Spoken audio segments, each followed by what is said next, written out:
Hi guys, I am going to talk to you a little bit about how to do better on your Type 3 prompts, which is going to lead to a stronger exam since that is a significant part of your final exam.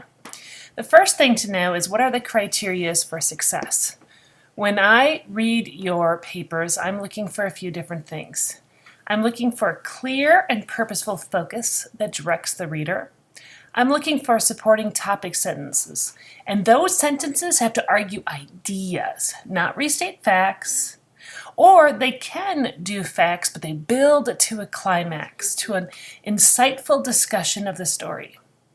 I am looking that when you have these supporting topic sentences, that you restate and develop the ideas after each piece or group of evidence, which means that you add your commentary and your take on it so I know the meaning of what you're going to say. And usually the best place for that is concluding sentences. I'm going to continually look for purposeful movement that shows meaning. And when I'm all done, I want your essay to have unity and cohesion. We've been talking a little bit about weaving ideas through, keywords through, so that's what you need to do. Now, I'm going to take a look at a student example, and it might help you to know a little bit about Animal Farm before you go to the next step. This particular picture is from Shmoop. There's also Thug Notes and Cliff Notes and all those different things, but for the most part, I will think most of you have some familiarity with Animal Farm based on past curriculum. So if we take a look here, a student answered this prompt. One of the strongest human drives seems to be a desire for power.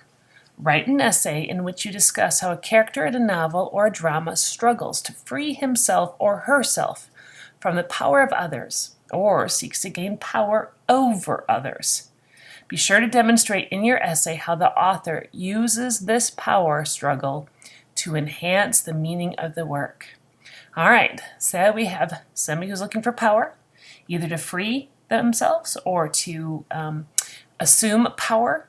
And please note this last part, how the author uses power struggle to enhance the meaning of the work. All right, so if I take a look, here's what a student did. 3 different topic sentences. Now, I don't have the thesis here, so we can't completely understand where the student's going. And granted, you're only looking at the topic sentence, so there could be more in the paragraph. But keeping those thoughts and doubts aside, let's just look at the topic sentences and see what we think. Topic sentence number 1. Upon hearing the speech from Old Major and his dream of a revolution, Napoleon has an idea. Topic sentence number 2. Napoleon maintains his dominance by executing or banishing any animal that questions his authority. And topic sentence number 3. Napoleon creates alliances both internal and external. All right, so now I'm going to look at my criteria. A clear and purposeful focus. When I read these 3 topic sentences together, do they seem cohesive? Do they seem like puzzle pieces that belong together? Not really. They belong to the same story, but I'm not sure. I don't feel compelled to keep going or read. Do they argue ideas or do they restate facts? They restate facts. Okay, well, it's okay to restate facts if you build to an insightful discussion. I don't see any building. So, all right. Now, I can't judge the development of ideas because I'd have to read the whole paragraph, but I can see if there's purposeful movement that shows meaning and not plot. Nope, not there. So right now, I'm a little bit worried because I don't see focus, I don't see ideas, I don't see movement toward meaning. So let's see if we can take these ideas, these exact sentences from the student, and make them move toward ideas and toward meaning. Now, if you look at the ones on the left and you look at the ones on the right, they're actually not that different, except the meaning is added. So let's go through the modified examples. Upon hearing the speech from Old Major and his dream of revolution, Napoleon has an idea. Now, that's the fact. But what does this mean about power? It's showing how historical forces interact and inspire, drawing on both past and present alternative voices. That last bit, that's the main idea, and that relates to power throughout time. That power interacts with those from before and those around. All right, now let's look at the next one. While power starts by incorporating voices, ooh, that's a transition. That's a transition to the idea that's before.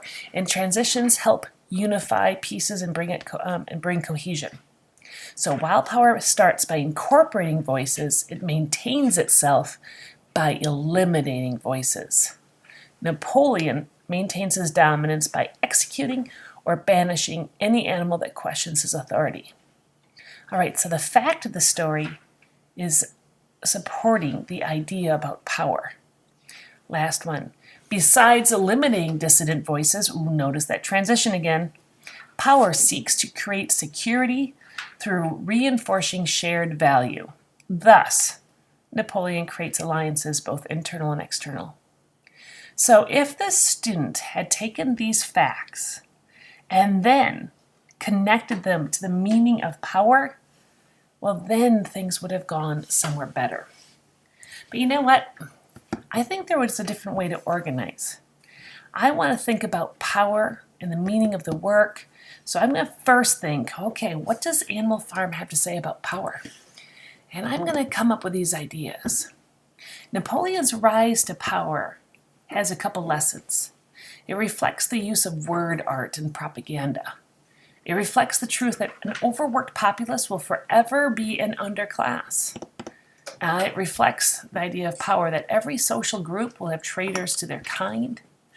And I think it reflects that inner values are more indicative than shared outward purpose. Yeah, the pigs look like they're part of the animals, but nah, they're just greedy. So, if I can decide which of these points I want to prove, then I should be able to come up with parts of the story that prove the point. Well, I'm going to take that first one because I like propaganda. So, now if I'm going to take a look at Animal Farm's word art, I'm going to come up with 3 different points.